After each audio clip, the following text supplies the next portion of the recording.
Fala pessoal, beleza? Seguinte, pessoal, essa aula aqui a gente vai falar sobre os símbolos judaicos.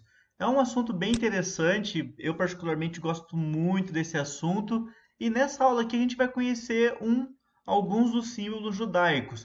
Claro, pessoal, existem vários e vários símbolos dentro da cultura judaica. Eu peguei aqui os mais conhecidos, pelo menos que a gente tem contato biblicamente, e a gente também costuma ver aí pelos filmes, séries, enfim. Então a gente vai estudar um pouco esses símbolos aqui nessa aula. Então vamos lá, pessoal, vamos começar aqui então. Uma pequena introdução, né? Dentro da cultura judaica é muito comum a gente ver vários símbolos. E a maioria das pessoas se perguntam por que eles têm tantos símbolos, tantos itens, qual que é o sentido disso? Então aqui a gente vai começar a entender um pouco melhor sobre isso. Então, o que acontece, pessoal? Dentro da cultura judaica, a gente chama isso de zikaron. Até coloquei aqui para vocês, ó. Zikaron em hebraico é exatamente lembranças, memoriais. Então, esses símbolos que tem dentro da cultura judaica, um exemplo disso é a própria estrela de Davi, nada mais é do que um zikaron, é uma lembrança, um memorial. Aí aqui eu até coloquei, ó, mas aí a pergunta que todos fazem é: por que tantos símbolos? É uma pergunta que muitas pessoas fazem. Então vamos lá. Precisamos realmente usar todos? É isso que a gente vai começar a estudar nesse estudo. Ó, os símbolos não são apenas, ou melhor, os símbolos são apenas representações para o povo de Israel, com base nos acontecimentos na vida deles. Então o que acontece? Cada evento que acontecia em Israel, eles iam fazendo novos símbolos. Então, um exemplo, o povo ia lá, eles foram libertos da praga do Egito. Um exemplo. Aí eles iam lá e faziam um símbolo para lembrar esse acontecimento. E foi assim que foi surgindo vários símbolos dentro da cultura judaica. Então, um exemplo mesmo é até no livro de Esther, quando tem a festa lá no último capítulo. A partir daquele último capítulo de Esther também surge ali vários símbolos que eles usam até hoje. Então é assim que funciona, pessoal, esses símbolos dentro da cultura judaica. Alguns símbolos são ordenanças bíblicas e outros símbolos são apenas porque aconteceu alguma coisa e eles resolveram guardar essa tal coisa como uma zikaron, como uma lembrança, como um memorial. Então, o povo de Israel, ele é muito apegado a esse tipo de coisa. Eu vou falar coisas, pessoal, no sentido de objeto, no sentido de algo. Então, o povo de Israel, eles são muito apegados a esses objetos. Conforme vai acontecendo algumas coisas no país, eles vão criando essas zikaron, né, essas lembranças, para lembrar daquele acontecimento. Ó, mas aqui eu coloquei uma observação, ó. Os símbolos não são nada comparado aos seus significados. O foco maior é nos significados do que no símbolo. Então, o que eu quis dizer aqui, pessoal? O significado por trás daquele símbolo é muito mais importante. Então, o símbolo ele é bem importante, é bem legal, porém, o significado por trás ele é muito mais importante. A gente vai ver agora alguns símbolos e vocês vão ver que é muito mais importante o significado por trás do que o próprio símbolo em si. Então vamos lá, pessoal. A gente vai estudar então agora, a gente vai entrar agora no nosso primeiro objeto de estudo. Então, o primeiro objeto que a gente vai estudar é literalmente a menorá. Então, o primeiro símbolo judaico dessa aula vai ser a menorá. Então, a gente vai estudar a partir de agora esse objeto aqui que é tão consagrado, é um objeto tão importante para a vida dos israelitas. Vamos lá, pessoal. A menorá é um dos objetos mais importantes dentro do judaísmo e nele está em vários lugares em Israel. Então, assim, esse objeto aqui, que é a menorá, é um dos mais importantes para Israel. Tanto é que se você for para Israel, você vai encontrar, pelo menos nas lojas ali que vocês forem comprar as lembrancinhas, vocês vão encontrar muito esse objeto aqui, ó. Eu posso até colocar algumas fotos para vocês aqui depois de lugares que tem essa menorá. Um exemplo disso é lá no Senado mesmo, né? Como se fosse o Senado brasileiro aqui. Lá tem uma menorá, né? O lugar é literalmente em forma de uma menorá. Então vamos lá, pessoal. Algumas características aqui da menorá. Ó, lembrando, viu, pessoal? Menorá nada mais é, a gente vai falar um pouco disso daqui a pouco, nada mais é do que memórias. Então, uma menorá pode ser várias outras coisas. Nesse caso aqui, eu estou usando uma menorá para falar do candelabro, que é isso daqui que a gente está estudando. Mas daqui a pouco a gente vai entrar um pouco mais a fundo em relação a isso. Ó, algumas características então dessa menorá. Ela tinha a função de lembrar a presença de Deus lá no interior do tabernáculo.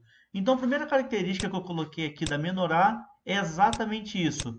A função principal dela era lembrar que Deus estava lá no meio do tabernáculo. Então, isso aqui é uma peça. Se você ler lá em Êxodo, no capítulo 25 para frente, você vai ver que Deus pede para Moisés construir literalmente uma menorá ou candelabro, a gente vai falar depois sobre isso, e colocar lá no tabernáculo. E a função dessa menorá era exatamente iluminar o centro do tabernáculo. Ó, outra observação que eu coloquei aqui sobre a menorá.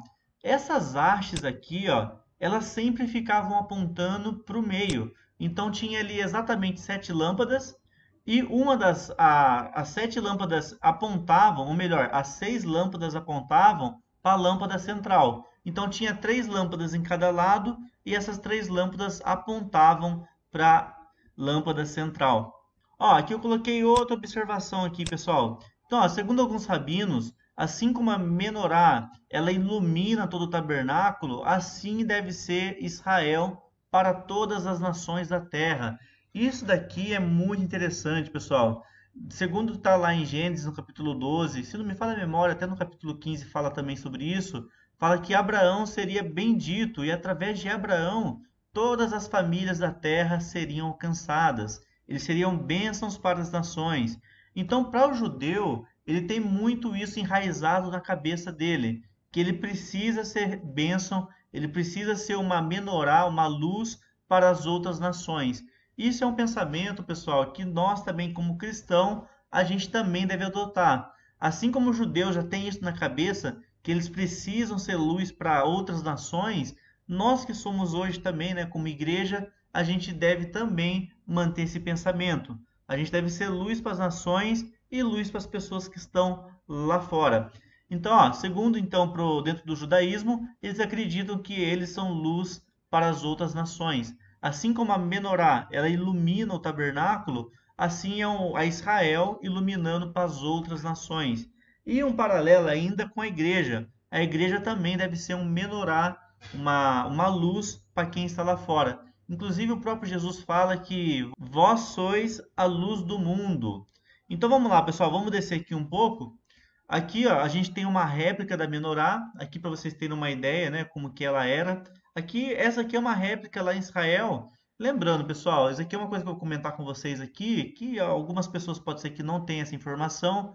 Dentro da cultura judaica, não se faz nada réplica 100% igual. Toda réplica que tem de alguma coisa bíblica, elas mudam alguma coisinha. Ou eles põem algum detalhe que não tem no original. Não se pode duplicar ou replicar aquilo que Deus fez lá nos tempos bíblicos. Então, isso aqui é uma réplica quase original. Aqui puseram alguns detalhes aqui no meio, não sei se dá para vocês verem aqui, para não ficar exatamente igual. Mas tirando esses detalhes aqui, essa réplica ela é idêntica à menorá dos tempos bíblicos. Tirando esses pequenos detalhes aqui, que eles não podem replicar exatamente igual. Ó, vamos descer aqui um pouco. Ainda um pouquinho conversando sobre esse objeto que é a menorá. Então vamos lá, pessoal. Segundo então, né, algumas curiosidades judaicas, comentários rabínicos, enfim, sobre o que seria esses 7 braços aqui da menorá. Então, segundo alguns rabinos, significa exatamente os 7 espíritos de Deus. Então a gente está acostumado a conhecer, né, os 7 espíritos de Deus. A gente tem os 7 espíritos do Messias. A Bíblia fala que o número 7 ele é muito simbólico. A gente tem também as 7 taças da ira de Deus, os 7 selos do Apocalipse. Enfim, pessoal, existem muitas coisas relacionadas ao número 7.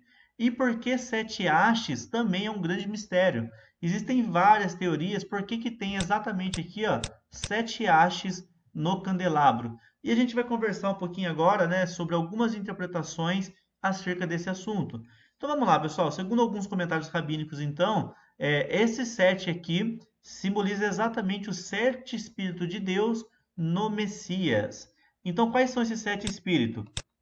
o Espírito do Senhor, o Espírito de sabedoria, o Espírito de entendimento, o Espírito de conselho, o Espírito de fortaleza, o Espírito de conhecimento e o Espírito de temor ao Senhor. Então, esse daqui, pessoal, são os 7 Espíritos de Deus que está no Messias.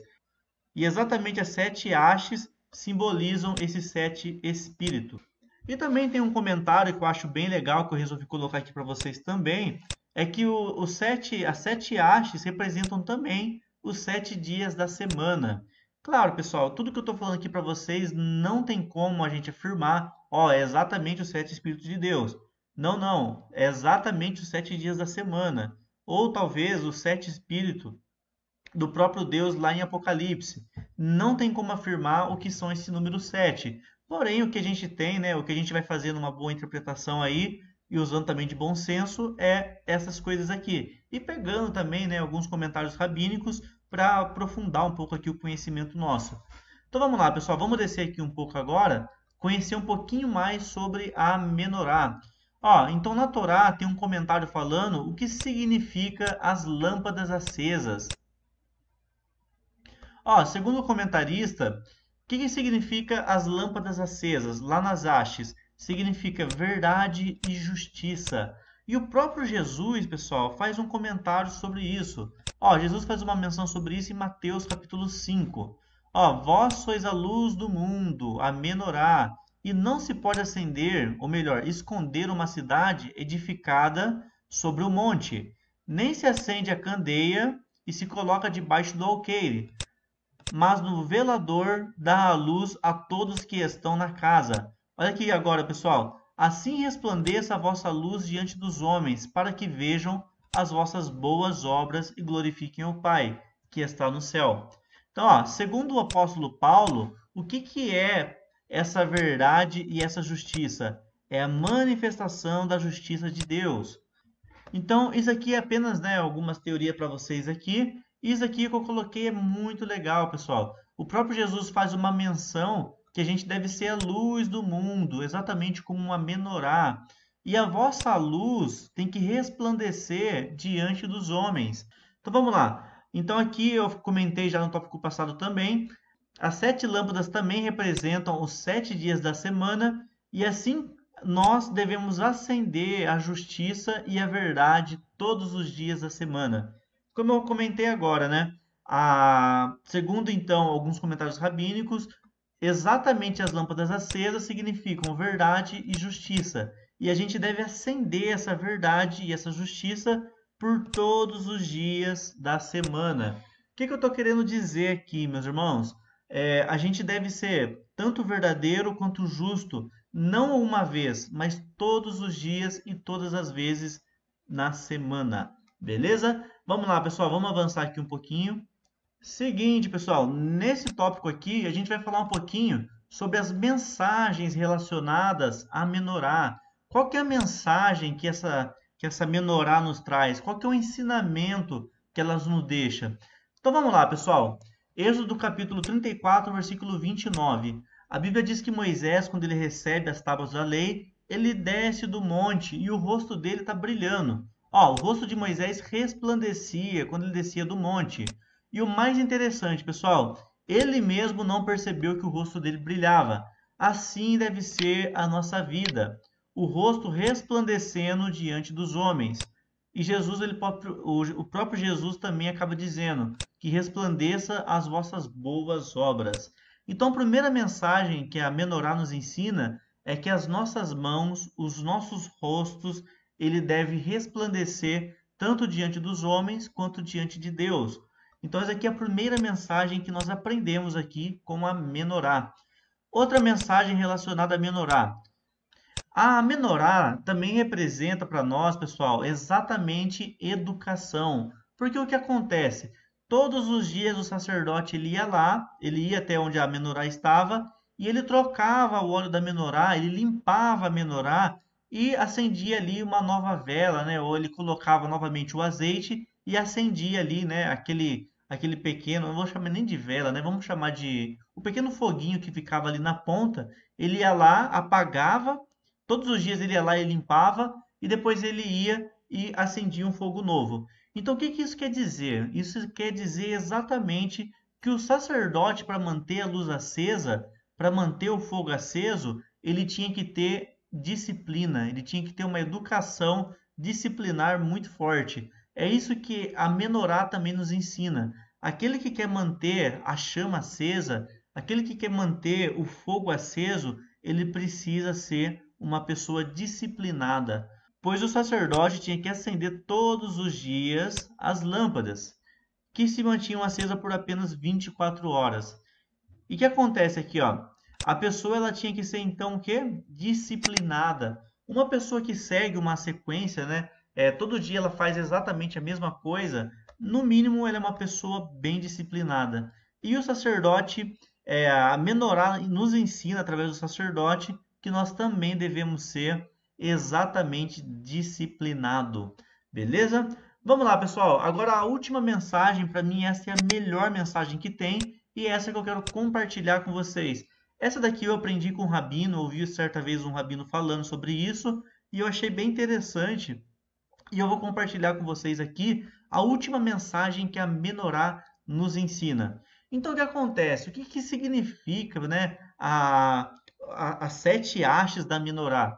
Então, é exatamente isso daqui, pessoal. A menorá é 2 olhos, 2 ouvidos, 2 narinas e uma boca.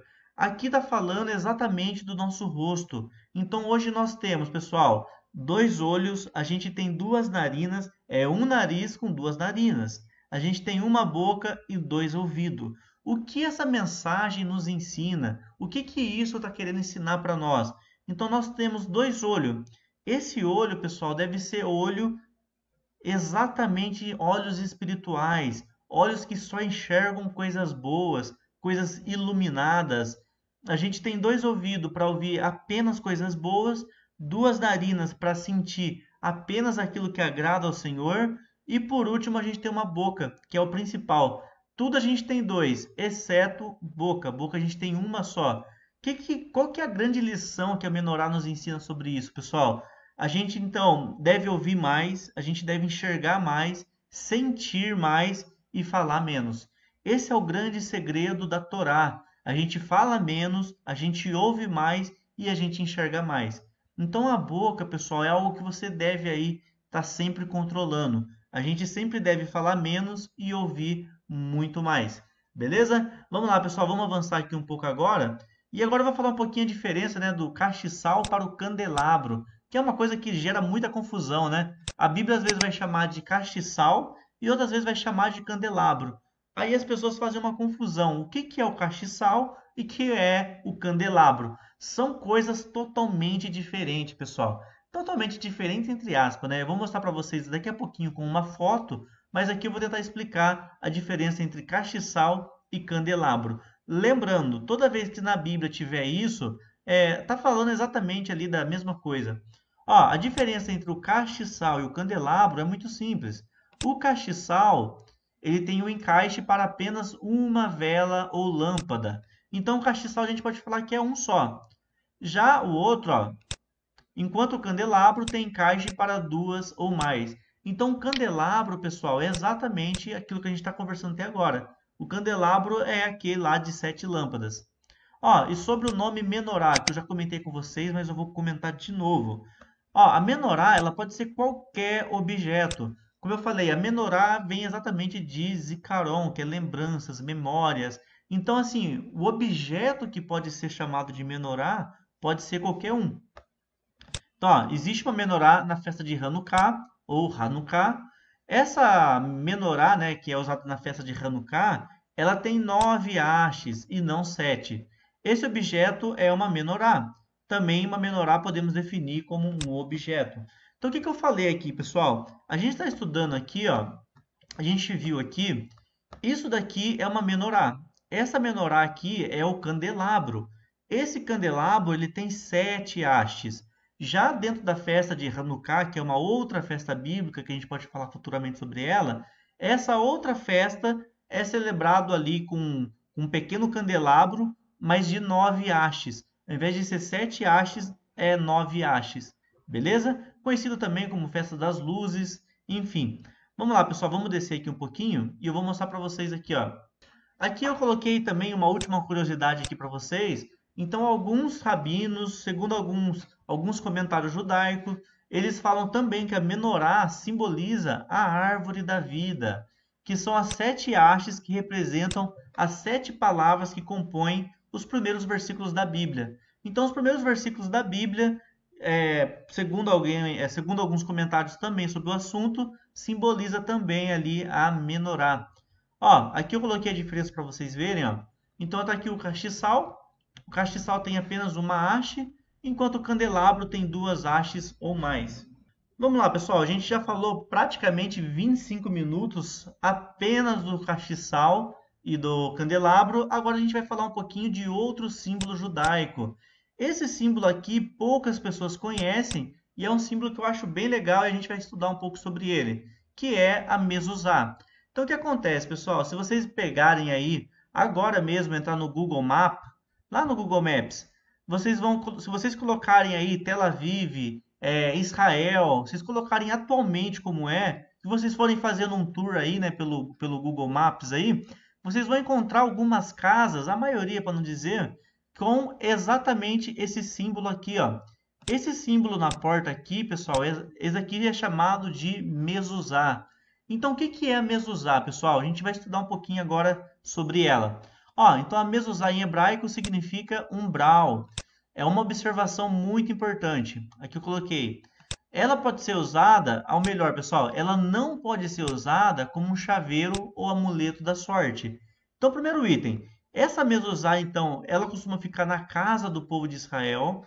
Não é todos os judeus que usam uma mezuzá na porta, mas a maioria dos judeus que seguem exatamente a religião judaica, eles têm essa mezuzá na porta. E essa mezuzá, pessoal, eu coloquei uma observação aqui, ó, não pode ser usado como chaveiro. Então, lá em Israel, dificilmente você vai comprar uma mezuzá como um chaveirinho ou como um amuletinho da sorte. Eles não têm esse costume. A mezuzá ela é usada justamente apenas na porta. Então, ó, dentro desse objeto tem um famoso texto lá de Deuteronômio, capítulo 6, versículo 4. Então tem o Shema Israel, que a gente já conhece, né? Ouve, ó Israel, o Senhor é o nosso único Deus. Essa passagem a gente já conhece, está dentro da mezuzá. Então, ó, todo esse texto aqui está dentro da mezuzá. Eu não vou ler ele para vocês aqui, mas abram a Bíblia de vocês e leem esses textos aqui. Tudo que está dentro desse texto está dentro da mezuzá. Então vamos lá. E bem lá no finalzinho, né, do texto de Shema Israel, que a gente já conhece, que está aqui em Deuteronômio, o que que a Bíblia diz? A Bíblia diz que Deus fala para o povo guardar essas palavras. Aí que vem o costume de usar a mezuzá. Então a Bíblia diz que Deus fala para o povo, depois que eles terminam ali a oração do Shema, que é ouve a Israel, o próprio Senhor fala, guarde essas palavras no umbrais dos seus batentes, ou melhor, nos umbrais dos batentes. E o que que seria, né, pessoal, guardar a palavra? Exatamente a mezuzá. Então, o costume de usar a mezuzá na porta, ele é derivado de Deuteronômio 6:4, quando a Bíblia diz que Deus fala para o povo guardar as palavras. E eles acabam guardando literalmente, pessoal, dentro de uma mezuzá. Então, para entender melhor o costume de usar uma mezuzá, leia esses textos que eu coloquei aqui, leia também Deuteronômio capítulo 11. Ali vocês vão entender melhor o conceito desse objeto aqui, que é a mezuzá. Vamos descer que a gente vai conversar um pouquinho mais sobre esse objeto ainda, a mezuzá. Então ela é colocada no umbral da porta do lado direito. Isso daqui é a primeira característica, do lado direito de quem entra, viu, pessoal? Então, assim, ela fica do lado direito e uma observação. Ela deve ser colocada sempre inclinada. Nunca se coloca uma mezuzá numa porta de uma forma reta. É sempre de forma inclinada. Se vocês observarem aqui as fotos, ela sempre vai estar de uma forma aqui meio que na diagonal e nunca de uma forma reta. Então, essa aqui é a segunda característica aqui da mezuzá. E dentro da mezuzá existe um pergaminho. Esse pergaminho aqui dentro da mezuzá é chamado de claf. Esse nominho aqui, claf, é o que fica dentro da mezuzá. E como eu já te comentei, né? Dentro da mezuzá, então, tem aqueles textos bíblicos lá que eu já mencionei no tópico anterior. E outra observação, essa mezuzá aqui, pessoal, elas devem ser feito, ou melhor, geralmente é feito ou de ouro, ou de prata, ou de cobre, ou de madeira. Depende aí do poder aquisitivo da família. Vamos descer aqui que tem muita curiosidade ainda legal sobre a claf. Ó, então aqui tem uma claf aqui para vocês entenderem. Lembrando que a claf, pessoal, que eu estou falando, é o material, né? É o pergaminho que fica dentro da mezuzá. Esse papelzinho aí, né? Esse rolinho, é exatamente a claf. Ó, aqui eu coloquei algumas observações que é bem legal aqui a gente conhecer. Primeira, algumas famílias, elas são um pouquinho mais folclóricas, né, se é que eu posso dizer, e algumas acreditam que se a família está indo mal, se a casa está indo mal, desemprego, falta de dinheiro, enfim, casamento não está indo lá aquelas coisas, se alguma coisa está indo mal na vida da pessoa, pode ser que seja por causa da claf. Ou a claf acabou, né, a tinta, ou está desbotando, ou está velha, enfim, alguma coisa eles acreditam que está acontecendo com a claf. E o que eles fazem? Eles pegam a claf, eles vão até um escriba e pedem para o escriba fazer uma revisão no documento. Se esse documento não tiver de uma forma boa, ou eles compram um novo, ou eles vão lá e refazem esse daí. Então isso é um costume muito comum em Israel, pelo menos pelas famílias, né, um pouquinho mais folclóricas, né, que acreditam nessas superstições, mas não é comum, né? Não é toda família que acredita nisso. Então, se a casa está indo mal, possivelmente pode ser que a claf esteja aí de uma forma não muito boa. Pessoal, essas informações que eu estou trazendo para vocês é muita coisa relacionada à cultura judaica. Pode ser que isso nem se aplique talvez a você que é cristão, mas é muito importante que você conheça um pouco sobre esses assuntos. Vamos lá, pessoal, vamos descer aqui um pouco. Agora aqui eu vou mostrar para vocês a benção que é realizado depois que eles colocam a claf ali na casa. Então, ó, depois de colocarem a mezuzá na porta, é citada uma bênção. Então, assim, depois que eles pegam, então, a mezuzá, tudo bonitinho aqui, né, escrita pela mão de um escriba, eles vão lá e recitam uma bênção depois que colocar ela na porta. Aqui eu coloquei em hebraico para vocês. Se você ainda não sabe ler em hebraico, você precisa fazer o nosso curso de hebraico bíblico. Então vamos lá. Aqui tem o texto em hebraico, aqui tem o texto transliterado e aqui tem a tradução. Então vamos lá. Ó. Bendito seja tu, eterno nosso Deus, Rei do universo, que nos santificaste com os teus mandamentos, que nos ordenastes a asfixiar, que nos ordenaste a fixar a mezuzá. Então tá aqui o textinho para vocês. Então quando vocês comprarem aí, né, pessoal, a mezuzá de vocês e colocarem na casa de vocês, vocês recitam depois a bênção, conhecido aí como uma oração ou reza da mezuzá. Beleza? Então vamos lá, pessoal, vamos avançar aqui no nosso estudo agora. A gente aprendeu um pouquinho sobre a mezuzá e a gente tem muita coisa para estudar ainda nessa aula. Ó, a gente vai estudar um pouquinho agora exatamente sobre o tefilim, ou filactério, né? Muitas pessoas ficam confusas, né? Por que os judeus usam aquele negócio no braço? O que é aquele negócio que eles usam na cabeça? É isso que a gente vai conversar agora. Esse objeto aqui é chamado de tefilim. Tefilim vem do grego que é filactério, que significa posto avançado, ou fortificação, ou até mesmo proteção. A palavra tefilim, pessoal, ela tem uma origem hebraica que vem de tefilá. Tefilá a gente fala que é oração ou reza. Então a origem da palavra tefilim é exatamente oração. E o costume, né, de usar o tefilim, ele vem exatamente do texto de Deuteronômio, capítulo 6 e versículo 8. Então, o costume de usar o tefilim surge exatamente aqui desse capítulo e desse versículo. Então vamos lá, o que é o tefilim? O tefilim nada mais é do que essas caixinhas. Muitas pessoas acham que o tefilim é esse material aqui, ó, esse couro. Na verdade, esse couro que está amarrado aqui no braço do cara aqui, não é o tefilim. O tefilim é essa caixinha aqui, ó, que está na cabeça dele, ou na testa, e no braço. O tefilim é exatamente esses dois. E essas caixinhas, elas têm um nome. Então, ó, tefilim é o conjunto completo. Aí cada uma dessas caixinhas tem um nome. Então vamos lá, vamos conhecer aqui, ó. Essa primeira caixinha aqui, ó, que está na testa dele, ó, aqui já entra um detalhe, viu, pessoal? Tem muita briga, né, sobre esse assunto. Alguns judeus usam essa caixinha na testa e outros judeus usam um pouquinho acima da testa, mas nunca em cima na cabeça mesmo. Essa caixinha aqui, então vocês vão ver alguns judeus usando na testa e outros um pouquinho acima. Essa caixinha aqui é chamada de Sher Rosh, que é exatamente, Rosh vem de cabeça em hebraico, né? Que vem de cabeça. Então o que acontece? Essa caixinha aqui na cabeça, ela simboliza exatamente que a gente deve sincronizar os nossos pensamentos nas coisas de Deus e estar sempre ali ligado com as coisas de Deus. Por outro lado, pessoal, nessa outra caixinha aqui, a gente chama de Sher Yad, ou Sher Liad, né? A gente pode fazer uma contração aqui sem problema. Esse Sher Liad aqui é exatamente, fica próximo ao coração. Yad em hebraico, pessoal, é exatamente mãos, né? Então, aqui, a mensagem do Tefilim. A gente tem que ter na nossa cabeça sempre a palavra de Deus e a gente também tem que ter um braço sempre disposto em fazer algo. Não basta só pensar, a gente precisa de ação. E a mensagem que o Tefilim traz é exatamente isso. A gente tem o pensamento ligado nas coisas de Deus e a gente tem um braço que executa essas coisas que a gente pensou em relação às coisas de Deus. Então tem o Sher Rosh, que é aqui em cima, e a gente também tem o Sher Liad, que é essa outra caixinha. Vamos lá, pessoal, vamos descer aqui um pouquinho que a gente vai estudar um pouquinho mais sobre isso agora.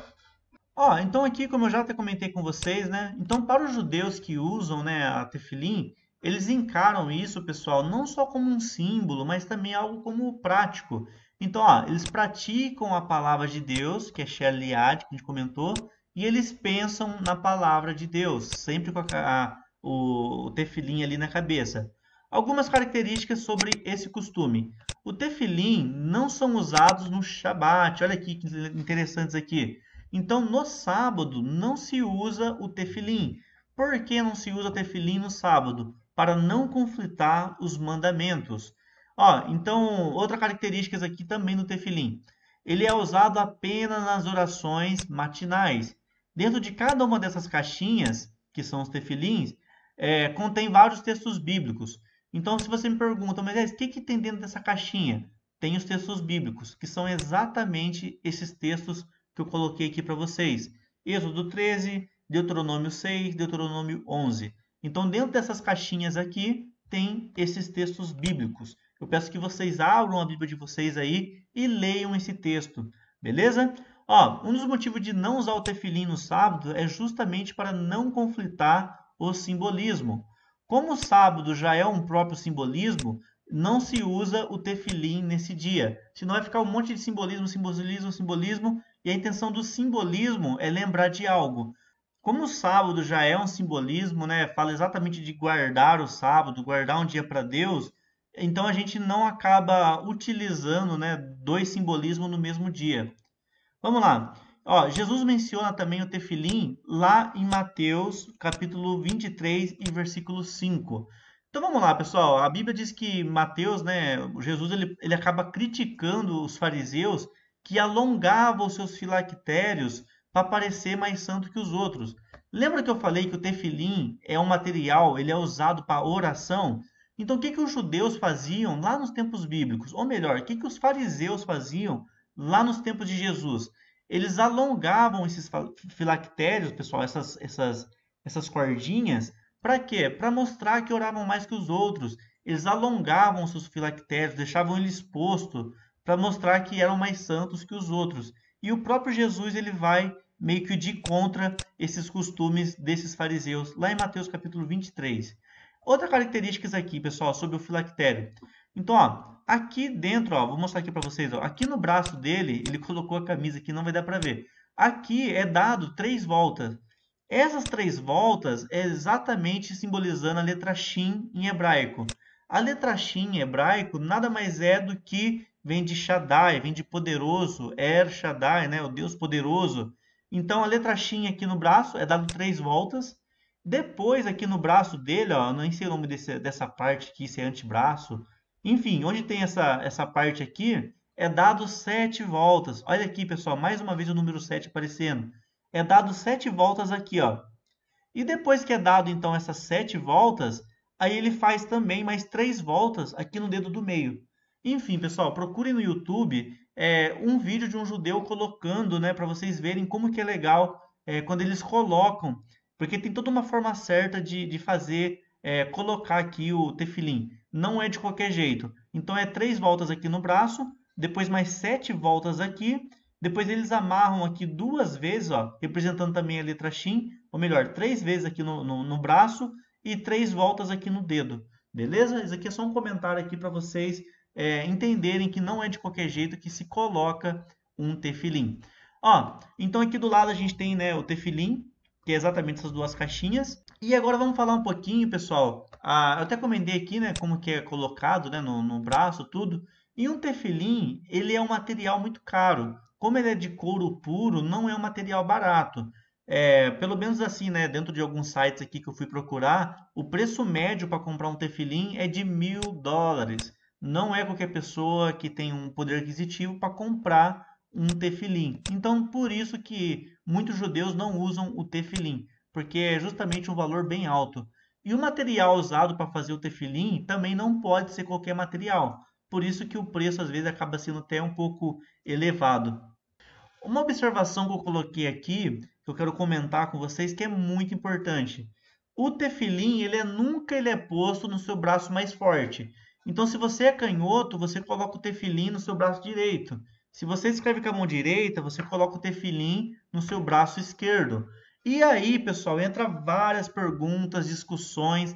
Por que que isso é um mandamento bíblico? Por que que eles fazem dessa forma? Eu penso, pelo menos é um pensamento meu, não sei se tem na internet algo assim, mas eu penso que isso demonstra e faz lembrar eles que eles precisam de Deus. Como é um momento que eles usam para fazer oração, é para lembrar o quão fraco o ser humano é sem que ele tenha ali o aval de Deus, sem que ele tenha a presença de Deus. Então, pelo menos eu observo dessa forma. Pode ser que seja por esse motivo, pode ser que sejam por outros motivos, mas eu pelo menos eu acredito dessa forma. Você coloca o tefilim para orar no seu braço mais fraco, para lembrar o quão fraco o ser humano é e ele precisa de Deus. A gente vai estudar um outro símbolo judaico agora, que é o tzitzit e o talit. Então isso aqui é até legal, né, pessoal? Tem muitos cristãos que usam esse talit aqui, né? Principalmente os apóstolos, talvez esteja vendo até meu vídeo aqui agora. Você que usa, né, esse talit, preste muita atenção no que a gente vai conversar agora sobre esse assunto. Isso não é uma recomendação bíblica para quem não segue as leis. Então eu vejo cristão, pessoal, pessoas crentes, cristão, que acha bonito usar, né, o talit, apóstolos que usam talit. E o principal, pessoal, o talit, ele não é algo que você pode ser usado no período da noite. Então você vê os bonitão, né, no culto à noite usando talit. Você vê os apóstolos usando talit no culto da noite. Pessoal, isso é antibíblico. Isso daqui fere totalmente os costumes dos judeus. Então vamos lá, a gente vai conversar um pouco sobre isso daqui a pouquinho. Ó, então o tzitzit é a franja, é as fardinhas. Então, ó, o que é o tzitzit? É exatamente as franjinhas. Não sei se dá para vocês verem aqui, ó. Essas franjinhas aqui são o tzitzit. E o talit é esse material completo. Então, assim, essa orla aqui, né, é o talit. E os tzitzit é essas fardinhas, beleza? Então, vamos lá. Então, nos cantos das vestes... só um detalhe, viu, pessoal? Quando que começou, né, ter essa ordem de usar o tzitzit? Isso daqui, ó. O tzitzit, ele é bíblico. Isso é dado lá em Números capítulo 15. Então, Deus deu uma ordem para o povo de Israel naquela época colocarem nos franjais, né, da sua orla exatamente esses tzitzit.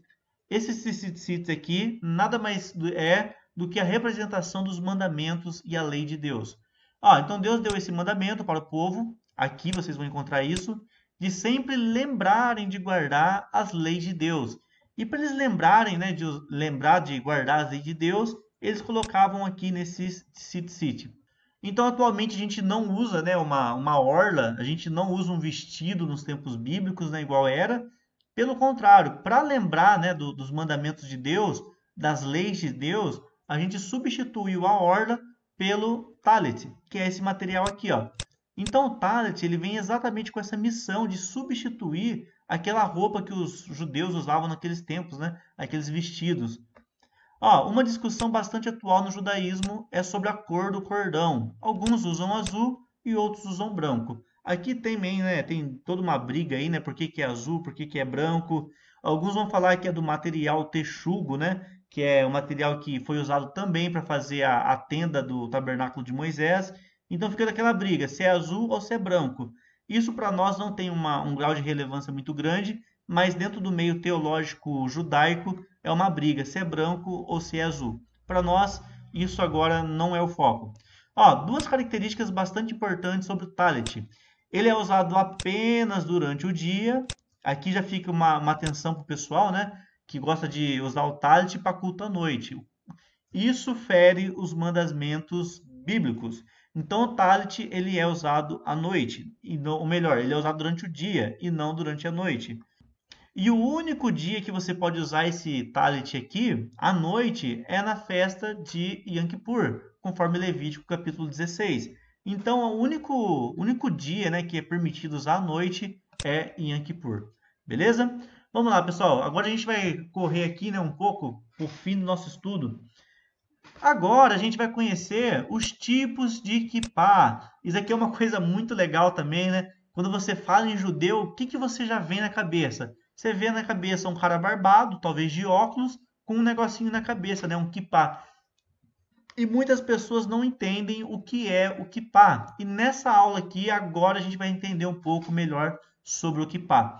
O kippah nada mais é do que um costume e não um mandamento bíblico. Tudo que a gente falou até agora é com base na Bíblia, é com base no que Deus pediu. Já o kippah é algo costume. Esse costume, embora pareça que não, ele é um costume até novo. Ele chegou mais ou menos ali em meados do século XVIII. É quando os judeus começaram a usar o kippah. Por que que surgiu a necessidade de usar o kippah? Justamente para distinguir os tipos de judeu. Então, o que eu estou querendo dizer, pessoal? Vamos falar o português bem claro do Brasil. Hoje, dentro da Assembleia de Deus, por exemplo, igrejas evangélicas, a gente tem várias igrejas. A gente tem, por exemplo, Igreja Quadrangular, Igreja Batista, Igreja Peniel, Igreja Pentecostal Cristo para as Nações, enfim, é 1 milhão de igrejas que a gente tem hoje. Só dentro da Assembleia de Deus tem um monte. É a Assembleia de Deus Madureira, a Assembleia de Deus Belém, Ipiranga, sei lá, tem várias. Então, assim, dentro da cultura judaica, para os judeus, também tem essas divisões. E o que que os judeus fizeram para identificar um ao outro? A criação do kippah. Então, o kippah ele serve como uma forma de identificação de um do outro. Um exemplo, vamos imaginar que nós, Assembleia de Deus, Ministério do Belém, a gente vai usar um kippah da cor azul com o símbolo do Belém. Beleza, eu vou identificar o meu irmão quando eu ver na rua, exatamente que compactua da mesma fé que a minha. Aí o outro cara que é adventista, por exemplo, usa um outro kippah, então ele vai se identificar. Então o kippah ele nasce com a necessidade de uma identificação de elementos, beleza? Essa é a primeira utilidade então e o motivo da criação do kippah. Ó, aqui eu coloquei, ó, o material que forma o kippah, isso é, cada kippah é com material, é diferente para cada grupo dentro do movimento do judaísmo. E a seguir a gente vai ver quais são esses grupos que existem dentro do judaísmo. Ó, o kippah não é um mandamento, como os outros símbolos, mas sim um costume, beleza? Então não tem na Bíblia lá, use kippah, não existe isso. Porém, é um costume dos judeus para identificação entre eles. Então, assim, pessoal, a minha intenção aqui agora é explicar um pouquinho do kippah, mostrar os tipos de judeu. A minha intenção não é explicar o que é cada tipo de judeu aqui. Ah, o que é o sionismo, o que é o judeu ortodoxo, o judeu moderno, conservador. Enfim, são vários tipos de judeu. Se vocês querem uma aula que eu explico cada um desses tipos de judeu, deixe aqui nos comentários que a gente pode montar essa aula futuramente, explicando um pouquinho as diferenças entre eles. Então vamos lá, pessoal. Aqui eu separei então os tipos de kippah. Então a gente tem aqui o kippah crochê. Ó, lembrando que tá tudo aqui embaixo, viu, pessoal? Tudo que eu falar tá aqui embaixo para vocês aí, depois vocês olharem. Então primeiro aqui o crochê. Então quem usa esse tipo de kippah de crochê? Geralmente é o pessoal sionista, ortodoxo, moderno, conservador e os reformistas. Ou simplesmente os religiosos. Este é o mais usado atualmente. Então, o que acontece? Se eu sou um judeu, eu apenas sou um religioso, eu apenas ali gosto da religião, sigo a religião, sem fanatismo, né? Porque tem a outra galera que é mais fanática. Eu uso geralmente esse kippah aqui. Nos dia a dia, assim, se um dia você for para Israel, se você for visitar lá, você possivelmente vai ver muitos judeus usando esse aqui de crochê, que é o pessoal mais de boa. Vamos lá, depois a gente tem o de camurça. Aqui já é o ortodoxo, né? O pessoal um pouquinho mais, vamos falar assim, o pessoal um pouquinho mais que segue a risca, né? Aí depois tem os conservadores e reformistas e um pouco mais religioso, que eu falei para vocês. É o que usa o de crochê. Vamos lá, pessoal. Depois tem o de veludo preto. Esse daqui de veludo preto é bem legal. Lá em Israel tem uma grande escola, né? A escola rabínica de Yeshiva. Então tem os alunos, né, desse cara que usam, né, que seguem essa escola, que usam o de veludo preto. Ó, então aqui eu coloquei, ó, são mais religiosos e estudiosos do que os outros. Esse daqui, então, é o pessoal que se destaca aí, né? Que é os que mais estudam a Bíblia, que participam de escolas rabínicas, enfim. Aí depois a gente tem o de cetim, que é o judaísmo conservador, o reformista, geralmente é branco, e usa muito em casamento, festas, geralmente nas sinagogas. Ah, só um detalhe, pessoal. Esse daqui de cetim, se um dia você for para Israel e você for numa sinagoga como visitante, eles vão dar esse kippah aqui para você. Como é um kippah mais de boa, um pessoal assim, vamos falar assim, não necessariamente compromissado com o judaísmo, mas eles também costumam fornecer esse tipo de kippah aqui. E depois a gente também tem o crochê branco, que é um kippah bem maior, ele cobre quase toda a cabeça. Ah, o detalhe aqui, pessoal. Tem aquele kippah que é um pouquinho menorzinho, que é para os religiosos.